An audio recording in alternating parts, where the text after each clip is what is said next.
नमस्कार, welcome back to A to Z channel. तर आज आपण पाहणार आहोत घरच्या घरी कसे आपण मक्यांची स्माइली बनवू शकतो. तर त्यासाठी मी ते बॉईल पोटॅटो घेतले आहे, त्याला छान स्मॅश केलेलं आहे. त्यामध्ये अर्धा कप ब्रेड क्रम्स घातले आहेत, 2 मोठे चमचे कॉर्नफ्लॉवर घातलं आहे, 1 छोटा चमचा लाल तिखट पूड आहे, त्यानंतर थोडंसं मीठ, चिली फ्लेक्स घालून ह्याला छान मिक्स करून घ्यायचं आहे.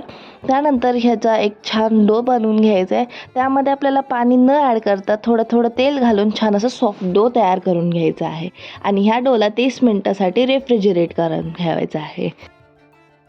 25 ते 30 मिनिटानंतर तुम्ही पाहू शकता अशा प्रकारचा एक छान डो तयार होतो. तर त्यानंतर आपल्याला ह्याला छान असं फ्लॅटन करून घ्यायचं आहे. जरी तुमचं कडेने क्रॅक होत असेल तर काही हरकत नाही आहे. तशाच प्रकारे आपल्याला फ्लॅट करून घ्यायचं आहे आणि एखाद्या बॉटलच्या कॅपने किंवा एकदा कंटेनरच्या कॅपने त्याला छान असा गोल शेप द्यायचा आहे. त्यानंतर एक स्ट्रॉच्या मदतीने हे जे 2 डोळे आणि एक स्पूनच्या मदतीने आपण एक स्माईल तयार करून घेणार आहोत. तर अशा प्रकारे बाकीचे सर्व स्माइलीज आपण तयार करून घेणार आहोत. त्यानंतर मी इथे कढई घेतल्या, कढईमध्ये तेल घातले आहे आणि ह्याला छान लो टू मीडियम फ्लेममध्ये आपल्याला छान असं गोल्डन ब्राऊन होईपर्यंत छान तळून घ्यायचं आहे.